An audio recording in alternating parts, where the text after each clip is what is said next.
And tonight's show is in memorial for the 17 victims lost here in Broward County. It's time for another episode of Gun News Weekly.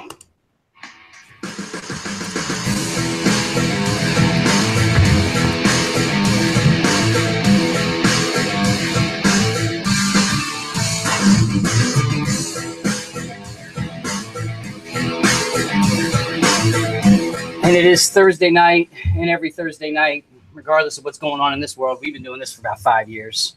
It's another episode of Gun News Weekly. Ross is here. What's up, Ross? What's happening, brother? My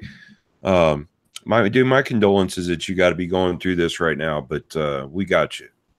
I appreciate it, man. I do. Checking in from all the way from Costa Rica. Brian, appreciate it, brother. Hey, glad to be here. Good deal, man. Thanks for spending the time. I know you're there enjoying the incredible everything with your wife. So let her know we said thanks, dude. She can hear you. Thank you. Thank you. Casey, what's up, dude? Not much. How you guys doing? We are solid, man. All things considered. And the Googler slides in at the last minute. What's up, dude? Not much. Glad to hear the family was safe. Yeah, thanks. So, shit, I hope I can keep it together tonight. I really do. It's been an incredible 36 hours. There's no two ways about it. And I guess the easiest way for me to explain it is to just explain what happened. From my perspective, here on a Thursday night talking on Gun News Weekly, it's fucking mind-blowing that for 5 years we've covered all of these stories, whether it's a church or a school or an airport in Fort Lauderdale or whatever it may be. We cover these stories. We talk about it. We talk about all the what ifs. We talk about all the changes that need to be made. We talk about everything. And to think, it's just mind-blowing. It's just mind-blowing that yesterday at 2:00 in the afternoon, I get a text from my daughter at 2:25. It says, there's a code red at the school. And I don't think our lives are ever going to be the same. I know they're not. I just got back from the vigil that you may or may not be watching nationally. This town, this city, this place, going through this with my family, with my wife, with my kids, it's blowing my mind. It has settled in. I have wept. I've been there for my kids as much as I possibly can. They had a bunch of their friends come over, and they all walked over to the earlier vigil earlier today, and they're doing so great. I never, ever thought it could happen here. You think it might, but you don't ever think it could. And that's when they say that on the news every time we cover one of these things. That is such a common thing. Before I tell you about my day yesterday, I need to tell you about Parkland. I need to tell you about why I'm in Parkland. We moved to Florida. We ended up in Coral Springs. I had my two girls as they were very young, and we had them at my wife and I looked at schools before we looked at houses on 2 trips to Florida before we moved here. That it was incredibly important to us. And we had them in a private school that just, again, the bill on this place was insane. And looking at what it would cost to get them to high school, we decided to move to Parkland and get them into this school system that's noted. This high school that we're talking about is one of the best high schools in the state and the country. By all academic standards, by all club standards, the band's outstanding. The high school team, baseball team just won state championships. Everything about this thing is awesome. It's a small college campus. The buildings are in the teens. There's 3,200 kids that go to this school. I used to walk my daughters to the elementary school down the street over here. Then we got them to the middle school that's right next to it. And now they are both in the high school. One's a freshman and one is a junior. It's a mile and a half down the road. It's a mile and a half down the road. And we moved to Parkland, and this vigil that you saw tonight, we walked there. We walked to the end of our neighborhood, and I go across the street, and there is a huge YMCA and an amphitheater where on a Friday or Saturday night, I can open this window and I can hear what's going on over there. It's one of the dream communities growing up as a kid struggling that I said, one day I want to live in a place where it's safe and it's clean and it's, you live in a nice neighborhood. You just want to live in a nice neighborhood. Parkland is an incredible city with a lot of nice neighborhoods. And that's why we chose to live here. And we sacrificed quite a bit to have this house and to, again, with lots of other details that aren't important, but with lots of help from family and friends, we're here. Okay. And we do this show every week and everything's cool. And my kids are growing up. And if you've been watching Tack Daddy shit for 5 years or any portion of that, you see a lot of that. You see me shooting with Allie all the time. Back in the day, we used to all go and do that thing. And part of the Tack Daddy early years was showing everyone how I was going to show my girls how to be responsible around firearms. And they are. They're incredibly responsible around firearms. This is, that part of it is done. The rules are instilled. When we go to the range and I watch her, I'm impressed. And I watch her versus everybody else. And as there's a gun here next to me right now, I know that if for some reason they came in here, that's the last thing they would touch or pick up or question. So that part's in place for me. But being in Parkland has always been, it's just been awesome. 40 miles down to Miami, 40 miles up to West Palm, 13 miles to the beach. And if you had asked me a week ago, I would have told you I'm living the fucking dream. I married my high school sweetheart. I've got these 2 girls that are excelling. They're fucking awesome students and extracurriculars and all that shit. And everything is awesome. As awesome as it could be for a 45-year-old. And I saw them leave yesterday morning to go to school, just like a normal day. And in the afternoon, I had some errands to run, and I jumped in my car, and I was running some errands. I was down about 10 miles south, and I get a text. And the feeling that you get, I sent this to quite a few of my friends that I trust because I wanted them to understand how serious this was. I'm going to read this to you. This is yesterday at 2:25 p.m. There's a code red at the school. I responded, "Stay calm. Call me if you can." She said, "Do not come here." And then a separate message, it says, "I love you." I said, "Relax, take a deep breath, follow your instincts. Can you talk?" She said, "No." At that point, I had opened up another chat with her and her sister. So these are kind of back and forth, but this one is, she said, "No, I'm not with Allie. She's locked in another room." But I knew they were both in the drama department. So I knew based on what I was hearing and seeing that they weren't, I had a strange calm about myself the whole time that they weren't in danger. And I don't know what that's about. It's the weirdest feeling I've ever had, but I'm the fucking Tack Daddy. I'm armed at all times, and I was completely helpless. But I had a sense that they were not in danger. She said, "I'm with friend and teacher and the music guy in the art room, in the drama room." She said, "Does mom know?" I said, "Yep, she's at home. We're freaking out a little bit." She says, "Does she know we are safe?" I said, "Yes." And then my wife, who was off that day, was in a dentist chair when this was going on. I called her. She came home.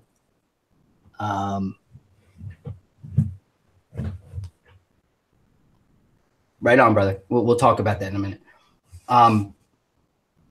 I rushed back home.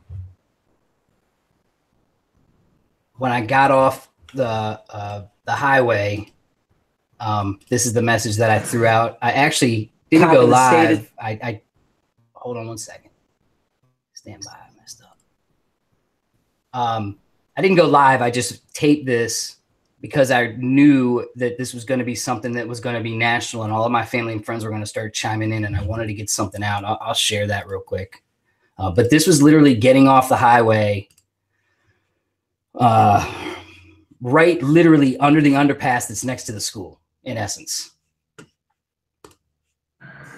Holy shit is all I can say when it hits home like this. Every cop in the state is over here. I just talked to a kid on the side of the street. He said 5 have been shot. My kids are in lockdown in a closet. I can't get anywhere near the school. There's been a shooting here at Marjorie Stoneman Douglas High School in South Florida.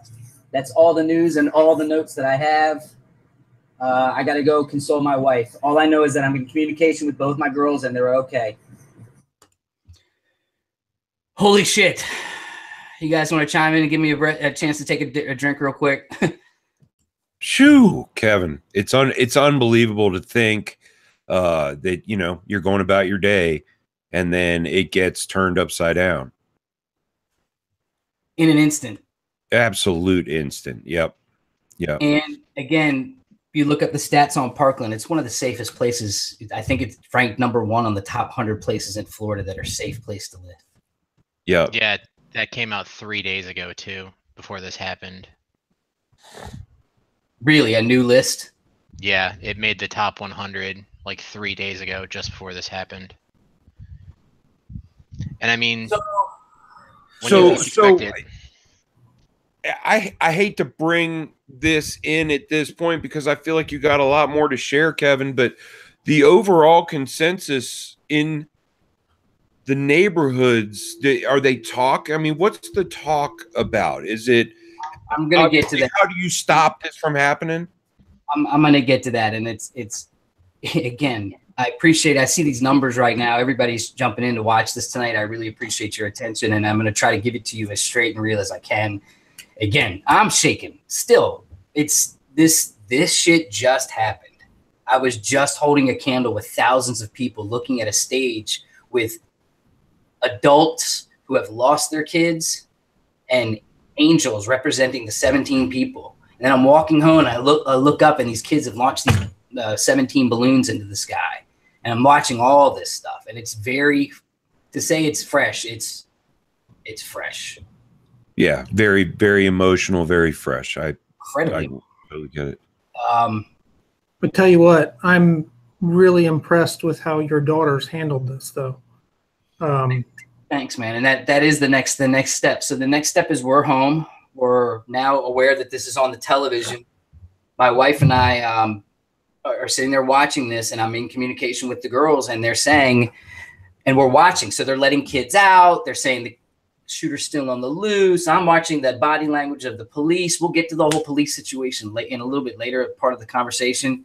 I have some information that I have to share that's just, again, insider shit because I'm here. They did their job, don't get me wrong, but I want to give credit to the people that deserve it more than the people that are keeping it. You guys need to mute yourselves if you're not talking, if you don't mind, only because there's some feedback a little bit.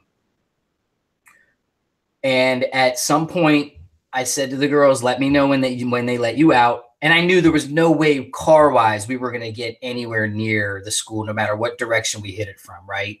So I didn't want to drive down there and stand amongst the group of parents that was being held behind the barrier. I wanted to be with my wife, listening and talking to my kids as much as I could on the text. They communicated that they were going to be let out. They said that they were let out. They were taken to an area. I now know what happened there. They were taken to an area across the street from the school, and they were asked 3 questions. They were asked to raise their hand for any of the 3 questions and keep your hand up if the answer is yes to any of the 3 questions. And I think I remember them. They were, did any of you see anything related to the shooting? Do any of you have any phone video or photos on your phone? And I forget what the third one was.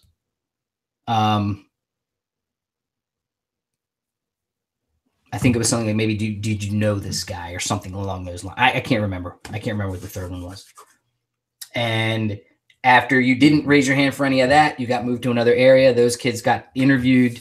And at that point, I was talking to them on the phone. I had driven down as far as I could and was walking towards the school on a sidewalk, telling them my 20, letting them know where I was coming from. They coordinated. We identified each other and saw each other, and literally it was that moment where you hug your kids. Did you see it? Did you see the shit on the news? Yeah, I had one of these moments in my life that I'll never forget. And I held their hands and we walked back to the car and we got home, and it was about being with mom and grandmom and dad and just getting through all of the questions. Their backpacks, their laptops, everything's there. All the kids that left their keys to their cars that are attached to their backpacks, all those cars are still on campus. Again, 3,000 kids. So that turned into watching the news, slowly hearing things, and then waking up today. Waking up is a joke. I didn't sleep. I mean, I tried. I tried.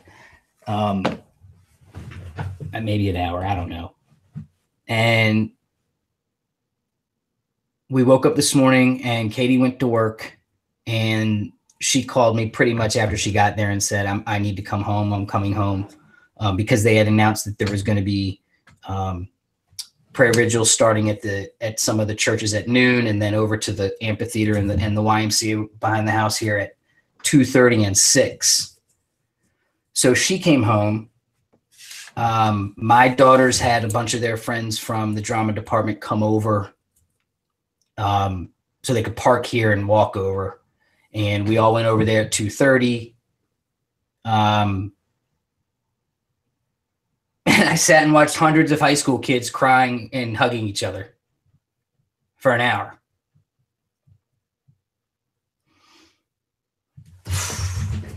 That's the tough part, is watching these kids and thinking about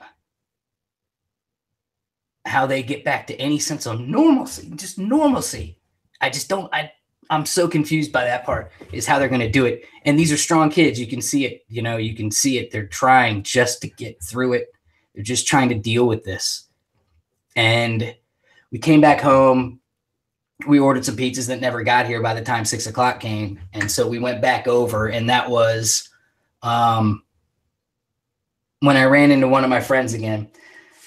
There's a guy that I pledged my fraternity with, JK, and he and his wife have 2 boys. His wife and my wife were sorority sisters. JK and I pledged together and had a great time in a fraternity for many years in Baltimore. And they live over there, and I saw him and we hugged, and I saw his wife Stacy and we hugged, and I asked them how their boys were doing and how everything was going, and they have done the same. And it's just it's nice to have a friend that you can turn to and see and have that history with and look at and say, what the fuck? Just what the fuck? And that's really still kind of the sense amongst many of the parents. I'm getting messages now, and I have to say this once now, and I'll say it again. Don, thanks, brother. The amount, the outpour, and the amount of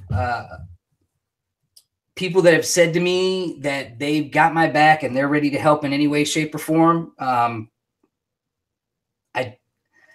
know one thing we're going to do for sure. So I'm going to call on you, but I can't tell you how much I thank you. It was always, how are your kids? Great to see your kids. Can't imagine this bullshit happening in my life. People from high school, people from college, people that I don't even want to talk to anymore or have written off. Everybody's got a few of them in their life, right? Even those people reached out, and it was nice to hear from them, and thank you all. And there is something we can do. There's a couple things we can do to make a difference. There's a GoFundMe that's already rocking. That, trust me, this community's GoFundMe, I'll be surprised if it's not a lot. I'll be surprised if not 7 figures by the time it's done. But there are some things we can do. Has there been a lot of talk about what you can do down there? Only support-wise, Ross. It's still raw at the mayor and the old mayor, who's now the city commissioner. Again, shout out to Michael Udine. I always say his name wrong, but he is a friend of mine. He is a guy that I run into on a regular basis and always have kind things and good things to say. I know about his kids. I know what they do. I know where they're at. You know, they're off to college, but he got on stage and he said, we over the last 20 years, he said, I have built this community with all of you. And there were thousands of people over there. I don't know. I haven't seen an overhead shot, but the helicopters and the news media, they've been told by the mayor, they've been told in a separate press conference by the sheriff. And from what I understand, they're just crossing the line of trying to get a story over and over and over again. And a lot of the people around here are pretty done with it.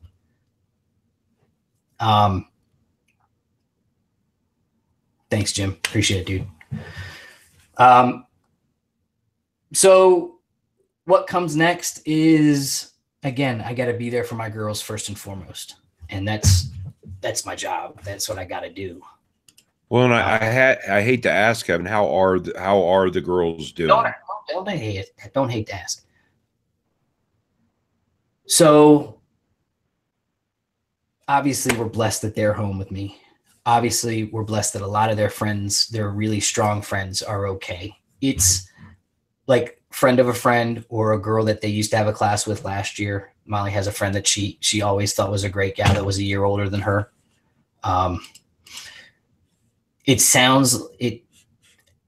One of the there's still some people that were shot that are hurt pretty bad. So again, sending good vibes and prayers and all that stuff their way. There's some people in hospitals right now that are fighting for their lives. So again, thank you for all the messages. I truly appreciate it. If for some reason I didn't even respond, it's nothing personal. I'm sure you understand. But for the most part, I think I at least gave a thumbs up or a thank you. So now the girls are okay. My wife's a mess. I think every wife in Parkland's a mess. I think the emotional side of this thing has made every mom out there take a good hard look at a lot of different things. And I think it's an incredibly stressful, incredibly emotional time. Agreed. And will be for a few weeks probably. They had the student body president stand up and read the names of these kids. Ugh. And each time they read one, you'd heard different gasps and cries and all that stuff. And it's just mind blowing. It's senseless. We haven't even gotten to the details. But thanks to the first responders that showed up. Yeah. We have two sets here. So you have Coral Springs, which basically there's a line about a mile that way, and there's Coral Springs, and here's Parkland. And Parkland is technically patrolled by BSO, the Broward Sheriff's Office, which there are a lot of them, and they patrol the whole county. However, obviously, because of roads and directions and neighborhoods, the Coral Springs PD and the Coral Springs Police Department Training Center, where, again, I've been blessed to do some stuff there in the past, do some filming for them, with them, and on my own over there. I know a few of those trainers, and I know these are good people that wake up every day preparing these people, but praying that they don't ever have to deal with something like this. And I'm going to say his name. I'm going to mention him by name because, again, he deserves it. Officer Scott Mitchell, you're a hero. You train these people that ran in. And even though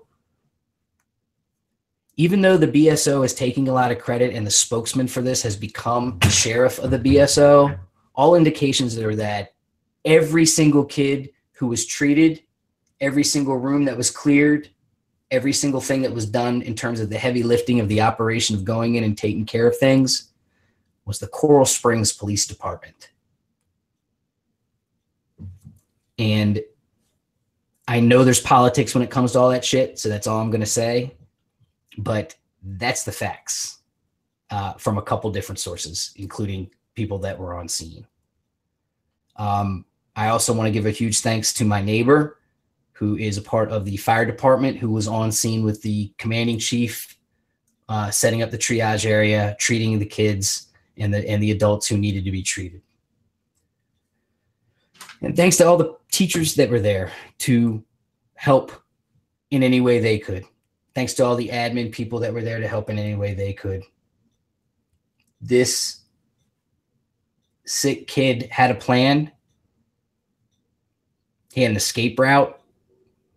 He had a camouflage set up. And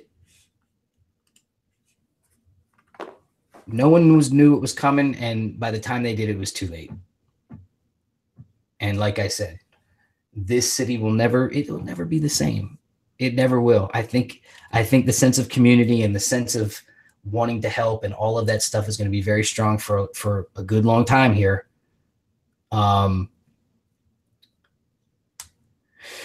So, and then there's the political side, of course.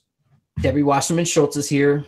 The other dude that I forget his name is here. And they were on stage. And so here's what happened over there. There were people with signs that said hashtag enough. A few of those I saw. And many of the speakers mentioned that it was time for common sense gun control, that it was time for a change, that something needs to change, that we can't do this yet again. They mentioned Vegas. They mentioned Pulse. They mentioned that the gun is the problem. And I was there, and I had, again, made a determination to be incredibly respectful. And I was emotional, but I wasn't outwardly emotional, but I was definitely teary-eyed a few times behind sunglasses during the day, and a couple times during the night, I definitely had to wipe the corner of my eye. But I had made a decision, just, again, no matter what anyone said or anything like that, I wasn't going to address it. You know, even if the mayor got up there and said whatever the heck you think he would say, that's an anti-gun statement. And all of a sudden on the hill behind me, someone, I didn't see him, this guy started screaming loud that, what did he say? We need to arm the vets and get them in schools. Then he said, if Coach had been armed, none of this would have happened. We need to arm people in the schools. And the crowd turned on this guy, and the chants went from no more guns to enough is enough. And then there was another one. And then it all kind of died down as apparently a couple of the cops approached this guy and kind of told him to shut up. So the emotion and the anger and the want for solution that you see everywhere else that something like this happens it's palpable. I mean, it's palpable in my house. There has to be an answer, right? There has to be something that can be done. That's the problem. We don't live in a perfect world. We can't stop bad things from happening. I keep asking, how do you stop someone from making the decision to commit murder? I mean,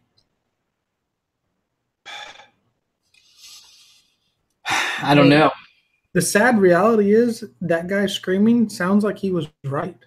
Everything I've heard from this coach, if he had been armed, he may have been able to stop this. Brian, the fact of the matter is we've been talking about it for 5 years. The cops are there to pick up the pieces after an incident. The only way to guarantee safety is to build walls and arm people inside of those walls. It's the only way to do it. How many years have we been doing gun-free zones? And how many gun-free zones have ended up being the result of literally mass murder of our children? It's time to stop the madness. It's time to realize that it's not the hammer that does the work. It's the individual that does the work. How do we stop individuals from deciding and planning and calculating how they're going to kill 17 people in a church, or excuse me, in a school? With whatever tool. with whatever tool. That's what I'm saying. Why it's not the gun that does the work; it's the person. Or a knife in China. I mean, these things, we've talked about it so ad nauseum. Yep. And the one thing that's missing in all of these newscasts and all of these cries for everybody to do something is there's nothing behind the chant. There's no specifics. What could we have done? Now, in our chat, in our YouTube chat, somebody's proposed four things that would have helped this specific situation. You know, if you weren't able to get an AR until you were 25 or something like that. But that's this specific situation. That doesn't solve the Orlando shooting. It doesn't solve the other school shootings. It just doesn't solve the issue. The issue is with the person making a decision to kill people. Yeah, I've been thinking about it a lot. And bottom line, you know, despite what we decide, what the public, what the politicians decide they want to do with guns, in this country, there will never be a confiscation. You know, they could put in stringent gun laws going forward, okay, but there will never be a confiscation. I feel pretty positive about that.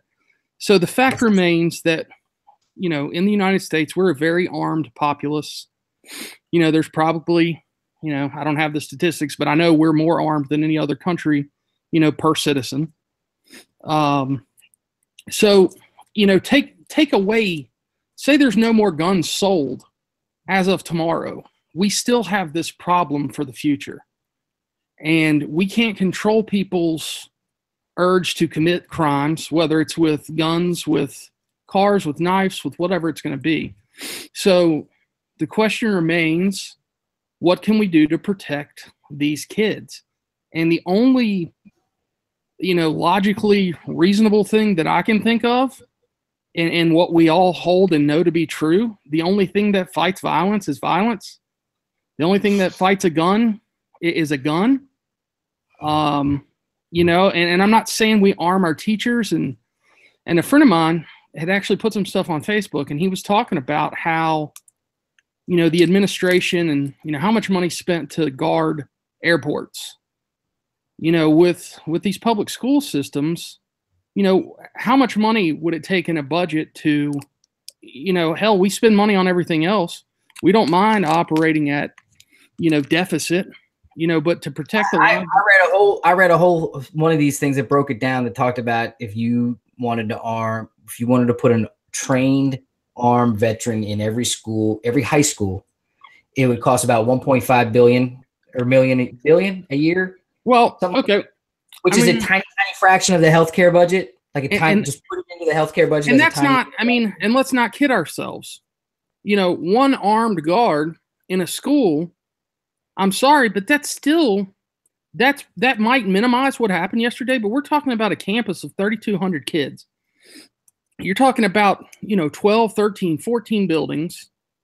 You know, there has to be other security measures in place besides just the fact that there's a guy there with a gun. Absolutely. Crimes happen in New York City all the time, and there's cops on every corner. That's critical because listen, you can have a good offense, but without a good defense, you're screwed. Yeah. How about, I mean, I know that my daughter's school, you have one door you can go in that goes to the office, basically through the office to get to the school, and all the other doors are locked down unless somebody lets you in. Same way with my kid's school. But about some defensive this school's front gates make it look almost like a jail. Now, could you go through the guest thing where you go into the office to check someone in or whatever and keep on moving? If who's going to stop you? The two ladies behind the desk? If you're carrying an AR-15?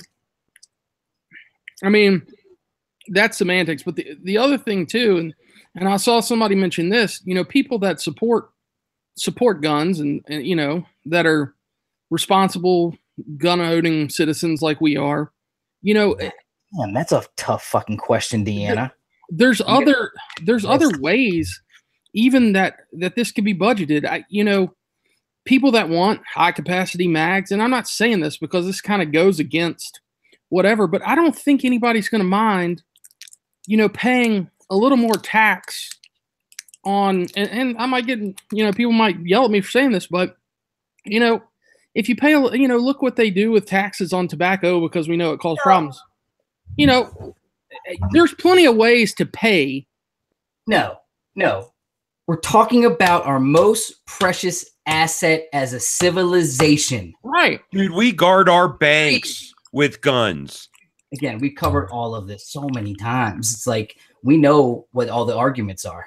And you know what? You wouldn't have to train anybody who didn't want to be trained. And you know as well as I do, with 320 million plus guns out there, that there are going to be enough teachers that want to be armed, that probably are armed at some level at school.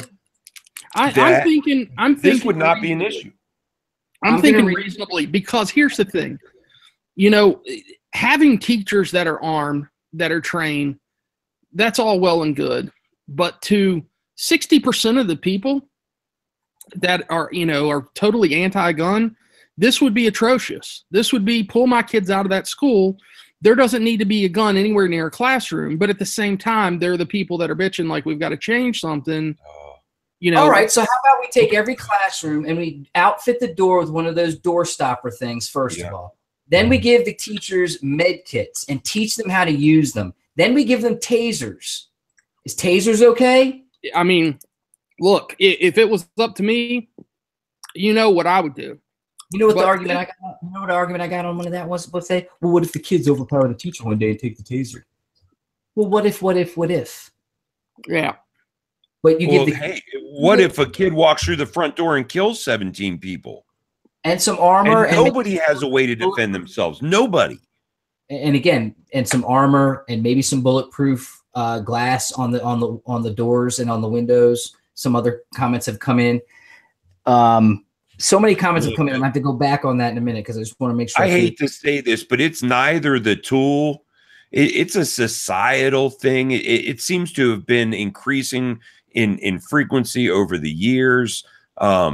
Someone should be taking a close, hard look at the root cause of this instead of looking at the object that caused it. Ross, we know what it is. But it's not. It's more than that. Listen. There used to be fires in schools that killed kids. Yep. Right? Absolutely. And did they fix that problem in most cases? I mean, is it? Do they still have fires in schools that kill people? Yes. Yeah, but there's drills now, and people are prepared, and they've been trained on how to get out of there in time in an orderly manner, and how to account for everybody and call it in and make sure that there's a system, right? And they put it in that system. So is a fire-free zone the way to handle that problem? Ross, I don't know what the answer is to this. I don't. I think that it's a combination of probably 3 or 4 things. I have no problem with someone in every school in America having a certain amount of training, a certain amount of psychological screening, and them having access to something should shit happen so they don't have to wait for the cops to show up. Now, these cops were on the scene very quick. The problem is, and it comes down to no amount of gun control in the world would stop what happened yesterday. There's no legislation that's gonna keep somebody from wanting to commit murder. As long as there is a gun out there, I mean, it's as simple as that. Well, I'm already hearing from family members and others things like, why do you need an AR-15? All the stuff that we've talked about in the past, and that's the emotional response. It is. You have to. People have to blame something. Look, I can tell you for sure. Real quick, Ross. I can tell you for sure, since gun-free zones have been established, many more kids have been killed in school. Real quick, Googler, if you could do the data on the last year's total shootings in America, handgun versus AR. I think it's 4%. I just want to refresh my memory before I say it. But that's the big thing. It's like, okay, so all this emotion's going on, and I'm watching this, and I'm like, okay, I hear you. Absolutely, something needs to be done.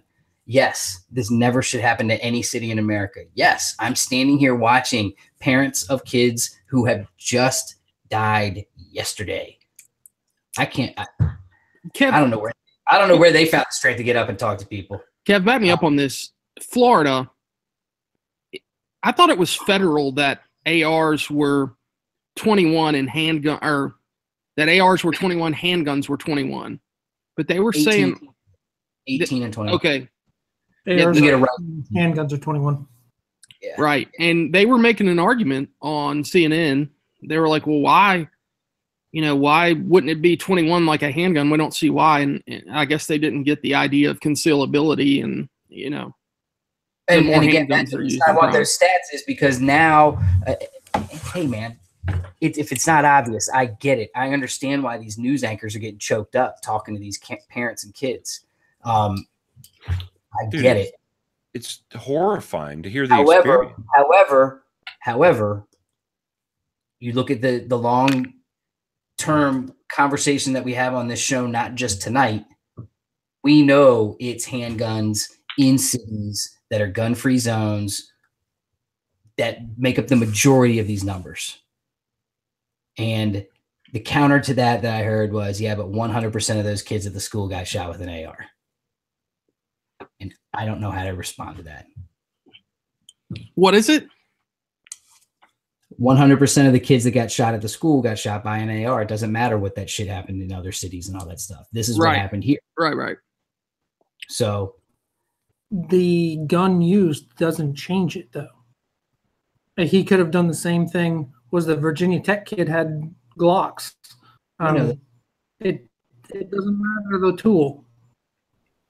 Dude, Well- it's a tough emotional time. You can expect people not to be thinking clearly. I don't think there needs to be a response, dude. I think a response at this point is probably just stirring the pot more than you need to. I think people need to, time heals, bro. And I think people need a few weeks to get over the emotions, get back into the groove, understand what happened, understand his motives. Maybe work on his motives. Maybe tighten up security at the school. I don't know. I want to point out 3 things. 2 of them are quick ones. One, this shit didn't happen before the 70s. It just didn't happen. Didn't happen for the 80s, really. I was actually going to bring that up. I brought that up with some private conversations with friends. My mother and my uncles went to school with guns in their vehicles. In the trucks, right? Racks. Yeah. Yep. And this stuff didn't happen. We had classes in schools back then teaching kids how to shoot. They shot guns in freshman year in high school. There's a mental health issue that we have to fix. It's not the tool. Europe and Asia have shown us that. You take one tool away, people find another. It's not going to change unless we fix the problem that has arisen psychologically or mental health. And the prescribed drugs to children. The problem is not the You would rather prescribe drugs than actually fix the problem, right? But no, the amount of prescribed drugs over the last 20 to 30 years versus. I totally think I think that is a root cause, Kevin. I totally think that's a root cause. I think Ritalin and lithium and all that shit they pushed on kids as young kids to get them to stop being kids. You know what I mean? I think that has a devastating effect. And I think the over diagnosis of ADHD and stuff like that is totally killing us as a society. I also think, and I have to say this, parents and guardians need to know what the hell their kids are doing. I'm not saying you need to be up in their grill and in their life completely, but Jesus Christ, I'm not letting my 19-year-old run around with an AR-15. I'm just not going to do it. Well, the problem is the parent has turned in the cell phone and the iPad have turned into the parental, the babysitter. And there's just too much that goes on, and there's too much information available, and information is powerful and ideas are powerful, and indoctrination to certain beliefs are powerful. I mean, all the stuff that our kids have access to, and if gone unchecked, who knows what they could get into. I can say that as a parent of a teenager, it is very easy and much easier to let them do their own thing and not be involved. Absolutely. And I would say that it's very easy to fall into the trap of not watching your your children. I mean, I would even think my parents watched me through my 20s, I'm sure. They just steered gently, you know what I mean? But they knew what was going on. It just seemed like that, like Oh, Brian, you're breaking up. Sorry, Costa Rican internet. Yeah, say it again. You're good. Oh no, I was just saying that's the problem with the states right now. We throw money at our governmental problems. We throw drugs at our kids and hand them an iPad, and we don't pay any attention to what they're doing. We don't get involved in their lives. We don't take the hard steps to actually solve these problems because we're too busy on our iPad. You know, I mean, that's what it. I mean, there's so much that's out there. And oh, one other thing, Googler, if you don't mind looking up, a lot of stats I've seen thrown out today is that violent crimes were way down during the Clinton assault weapons ban. I don't know if that's true or not, but no, it's not. I mean, obviously they were. No, not even close. They're way down afterwards. Yep. I'm being asked a few questions on Facebook. Thanks, everything. Dahlia, you get chatter of the night. Thank you very much. You're very active tonight. I see that. I just can't keep up with it, to be honest with you.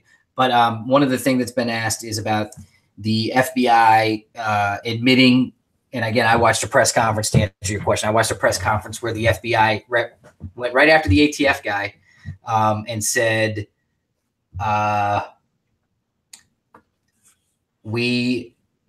there's a story where there was a guy in Alabama, Alabama, Googler.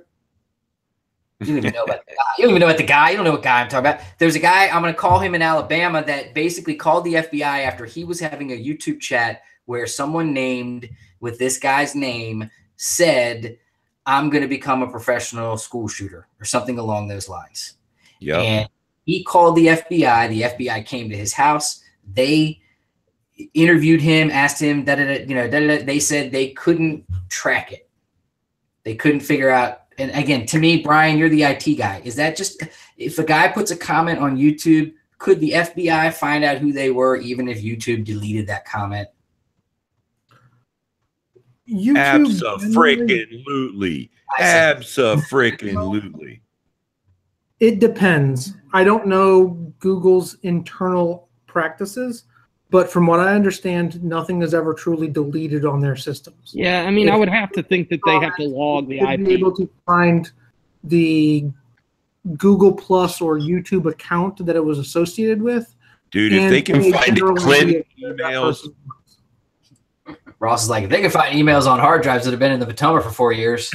Yeah, dude, if they can find the Clinton emails, they can find anything, dude. That's all I'm saying. Bleach pit. Tracking communications across the internet, if someone is sufficiently motivated, can get very difficult.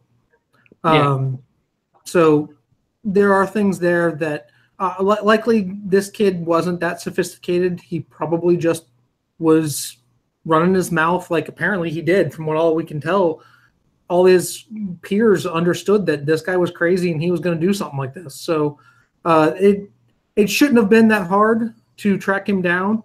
If the FBI submits a request to Google, they will typically hand over everything that they have on this. It sounds like they just didn't care that much. Yeah. So can I just point out the blaring fact that this is the second time our government has actually put us in a position where we lost people. The Army or the Air Force not reporting the church shooter as a felon, and then now an FBI investigation of a guy who said he was going to become a professional school shooter, and they just blow the shit off. I find this a glaring example of what we used to call red tape. They just released before we went on air that they have been to this guy's house. The cops have been to this guy's house dozens of times a year over the last couple of years. That's what I'm saying, Kevin. I heard the same thing. Troubled kid, definitely should have been on someone's radar. You know, we say that, but then I talk to my girls and I say, when they say that, what do you think? When they say, see something, say something, they're like, can you imagine? They said, Dad, imagine if you call somebody out for something you think and then you're wrong. No one's going to do it because of that risk. Absolutely. Like a 17-year-old kid, a 16-year-old girl is going to put her ass on the line. And then, you know what I mean? Like, it's a good notion to us adults, I think, but I think we got to remember, and that was. Well, I don't think we should put the think about going over and hanging out with these high school kids for the last several hours today in mass. The football players, and by the way, the kids from the other schools showing up with their, their school colors to support. It was obvious there were kids from other schools. But watching these kids and just like going back and thinking, holy shit, can you imagine if you were in high school and you had to deal with this? I just don't think that we quite remember. These are kids. Yeah, the kids are, Kevin, we both know the kids are resilient. Very, yeah. Yeah. But I don't think we need to put on our kids that they have to report mental health troubles. If the cops are showing up to this kid's house a dozen times a year, I mean, that's a problem. There's so many red flags being raised here. Something should have been done. Some counseling, some intervention, something should have been done in this kid's life. Is this something that they've shown up at where he's living currently? Because it was my understanding both of his parents were dead, and he had been kind of adopted / taken in by another family. That's what I'm hearing. And from what the attorney representing that family is saying on air is like, oh, this kid, had no problems. He was normal. No, I don't think that. And, he did have a gun. They knew he had a gun, but it stayed locked up. And the reporter was like, a quote from a neighbor today that said they knew he moved because the cops stopped showing up there. Oh, wow. So obviously he was into something. Well, I watched this with, recently here in town, where I live, there's a guy we went to high school with that, at some point, I don't know, he's battling some mental illness. It's maybe some schizophrenia or something. And I don't know if he got off his meds. I don't know exactly what happened, but he was clearly in the middle of some kind of psychotic break. And he had made a couple different threats. Now, he had, in the 5 days that he came back to town, another friend of mine offered him a job, got him down here so they could get him committed. They held him for 3 days. When he got out, he had contact with the police at least a dozen times in 3 or 4 days for different, non-major altercations. And there was nothing that was going on. And clearly this guy needed help. And somehow, some way, after leaving this guy on the loose to do whatever the hell he wanted to do for about a week and a half, they finally got him into a mental institution. But it takes so much. There's so many laws to protect us as citizens.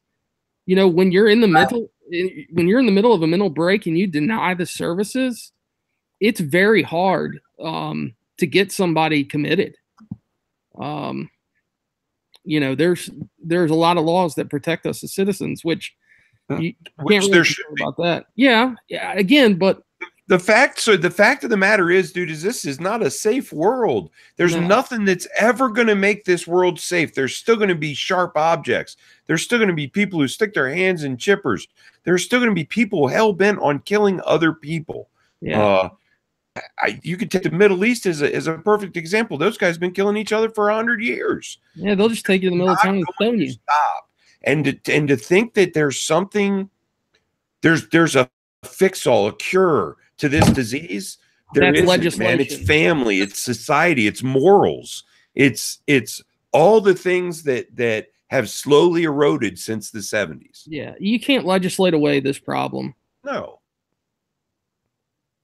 And I think once everybody realizes that, then maybe people can start talking about, how does this stop? What can be done?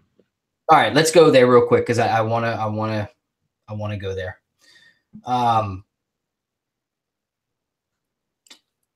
Ryan Hoover. First of all, thanks for reaching out more than once, brother. I appreciate it. He checked in with me a couple times, and then I found one of his posts that I'm just going to read it. If you don't know who Ryan is, go look him up. Ryan Hoover, Fit to Fight. Ryan Hoover, Aperture Fight Focus, Funker MMA. You'll find him. I'm currently teaching a force options group course on an Army air base, but I just did a Skype interview with WCCB Charlotte regarding today's murders in Florida. I'll be totally honest. I'm fucking tired of answering, quote, how can people prepare for this? By the way, this is the warning for anyone that's got kids watching. it's going to go off the rails here. I'll be totally honest. I'm fucking tired of answering. How can people prepare for this? You know why? Because in a week or maybe 2, no one outside of Parkland, Florida will care any longer. Because no matter how many times I say it, or Daniel Shaw says it, or Rob Pincus says it, or Aaron Janetti, or Tim Kennedy, or countless others say it, most people won't fucking do it. They won't spend the $30 to buy a tourniquet. They won't buy gauze. They won't take the couple of hours it learns to learn basic trauma care. They won't take a class to train to engage a killer. They won't call their principals, school boards, or representatives. They won't do shit except post likes, hashtag thoughts and prayers, hashtag gun control, or hashtag 2A, or hashtag remember Parkland, or some other lame attempt to do something without doing a fucking thing. Something to make them feel good. Well, fuck that and fuck you, because I'm tired of it. If you have kids, you should be fucking ashamed of yourself. If you don't have kids and you know someone that does, so you don't get a pass. All of that said, as long as one more person is willing to do these things, I'll keep answering these questions. I'll keep picking up the phone. I'll keep knocking on doors. I'll keep teaching classes. I'll keep doing whatever I can and try and make it to where these assholes no longer view our schools as soft targets. And if they do, then I hope like hell someone there is willing. One person at a time, one school at a time, one community at a time. Training matters. No fucking excuses. No hashtags. Ryan, I commit to you and everyone that's watching on this show. I am with you. I feel compelled to do many things, but when it starts right there. So stick around. We'll be putting together some sort of initiative. Ryan doesn't play games, and I think you probably know by now, I don't really when it comes to this kind of shit. I don't know where it's going to start, but it's going to start now. 3 things to add to that. 1, you've already proven that you don't mess around because your daughter's handled this incredibly well. You should be very, very proud of how they stayed calm, helped their fellow students, and communicated with you effectively.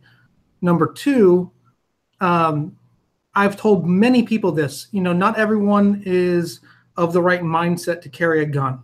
Everyone should be of the right mindset to get some medical training, to carry basic first aid, to, if you want, nowadays, maybe get some body armor. Or like you said earlier, Kevin, backpack with body armor inserts for your children. And then 3, the first time one of these guys gets shot in the face before he can get any shots off, we will quiet a lot of this stuff down. I know it's just human nature. These guys want fame. They want attention. And if they can't get that, if they know that their efforts are going to be stymied before they ever get, 3 feet in the door, they'll find a different target. This is why they go after gun-free zones. They don't raid a police department and try to shoot up a bunch of cops. They go after the kids. So, yeah, I'm off my soapbox. Right on. Ross, you got any soapbox to get on real quick? You all right?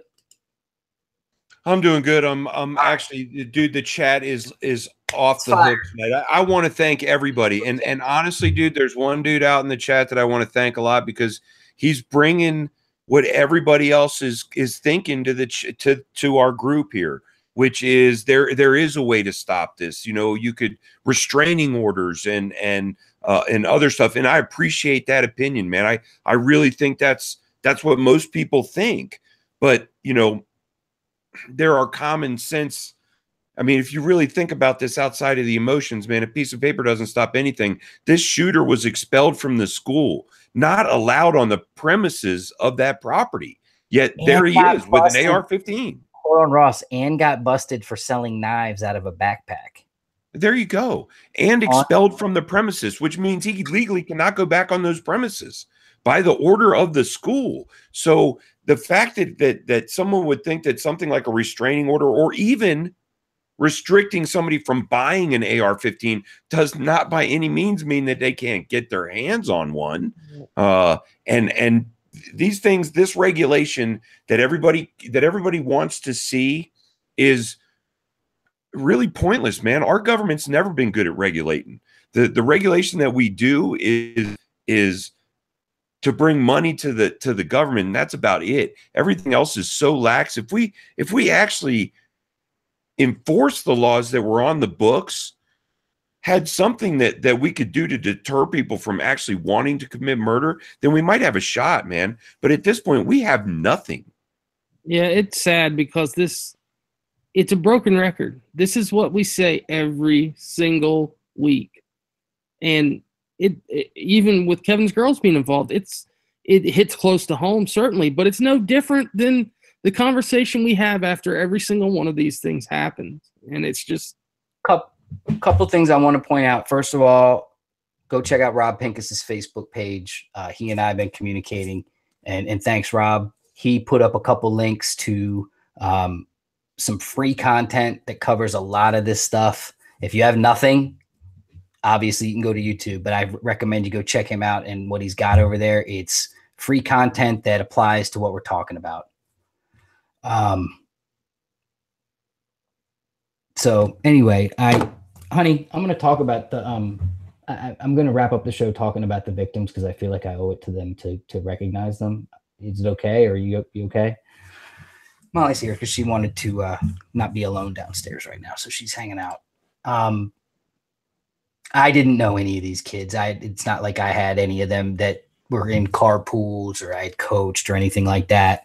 However, there's one gentleman that on days when I would drop the kids off, I would take the right-hand turn. Well, they would jump out, and I'd take the right-hand turn, and I'd be going down, and there's this big guy that was hanging out, and he always had a golf cart. He was either in the golf cart or next to it, and he's basically checking to make sure that the kids were pulling into that lot had the pass, and he was always just there to make sure that all the kids got in and then lock it up the gate, and he was the last guy to, lock up the gate and school would start. And I never knew his name. I waved to him plenty of times, gave him the thumbs up a few times, and he's a friendly guy. Is it the assistant football coach guy? Yeah. And his name is Aaron Feis. Feis. And by all accounts, Aaron was the hero that any of us would hope that we would be in a situation like this. He got in between. Stand by. I appreciate people send me messages during the show all the time. I appreciate everybody sending me messages. Anyone that's sent a message that say that they want to jump in on the panel, I will open that up to those people next week. This one I'm going to keep tight with the crew. Everybody else that's offering help and everything, I appreciate it, and I'll definitely follow up. Aaron was in that area right where that building is that this happened. And so by all indications, it was the end of the school day and the fire alarm went off. Then gunshots rang out and Aaron and the other coach who passed, Mr. Hickson, they ran towards the sound of the gunfire to save as many kids as they could. And they took bullets. They shoved aside kids. I'm hearing a bunch of different stories, but they got in the way of victims that would have lost their lives instead. And last night he was fighting for his life and he did not win that fight. And what kills me, just kills me, is he has a baby daughter who, again, woke up that day and her daddy went to work and she'll never know this man. And it just kills me. So the one thing I'm definitely going to do for all the people that want to help is I'm going to assist or start or create or add to whatever college fund we can create so that this girl's education is paid for sure. And there's another huge GoFundMe that's going on right now for Parkland. If you look it up, it's one of the trending ones. You'll find it obviously right away. They were told that he pushed people out of the way. A 19-year-old, or I'm sorry, student told him that Feis pushed her out of the way and fire while jumping in between her and the shooter. According to the biography on the school's website, he graduated from Stoneman Douglas High School in 1999. He returned to school as a coach in 2002 and served as head coach of the JV team for 8 seasons. He also served as the school's college recruiting coordinator. Big old teddy bear, hardcore. He coached hard, real good line. He did a great job with that offensive line. He took pride working with those guys. Loyalty, I trusted him. He had my back. He worked hard, just a good man. Loved his family, loved his brother. Just an excellent family man. I want to make sure his daughter gets taken care of forever. So I'll get back to everybody on that one. And I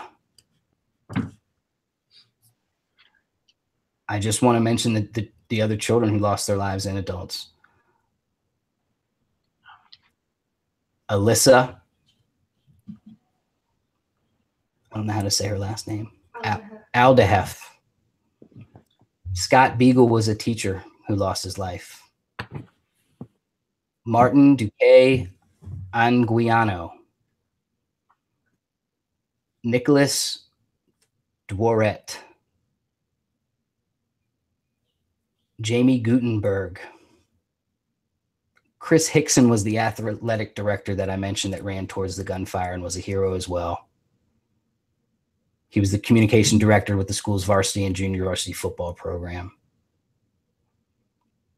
Luke Hoyer, Kara Lauren, Gina Montello,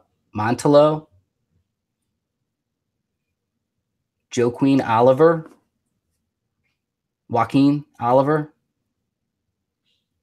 Elena Petty. What? Helena Petty. Meadow Pollock, Helena Ramsey, Alex Schechter, Carmen Shentrup, and Peter Wang. These are all real kids that are no longer with us, guys. So, in addition to helping out the coach and his family, again, I commit to you that I'm going to do whatever it takes to help Ryan spearhead something that makes a difference. And again, I appreciate anybody that can support us along the way. Don't know when it'll start, but I'm sure it'll be coming soon. This next week's going to be hell and back, I can tell. So appreciate the support along the way. We'll be here next week, and I'm sure we'll have more details and things to talk about. You guys got any final thoughts? Ross? Yeah, I just really think it's important to shout out all those people who reached out and touched you, Kevin. We've met a lot of really cool people along the way in the last 5 years, and it's really cool to hear the support. You know what I mean? Definitely. And them all asking about the girls first almost every time too. So thank you. Casey. Yep. So I don't know. It's tough, but I'm glad the girls are okay, and hopefully people can learn from it and try to pull something. I don't know how you could pull something positive away for it, but maybe embark on change that can make a difference. So yes sir. And Brian, dude, Costa Rica, appreciate you spending the time with us, dude. Enjoy your vacation. If there's anything I can do to help, I'm there for you, man. I appreciate it, brother, more than you know. Thanks, man. And Googler. Yep. Late duty tonight. Thanks, though. Yeah.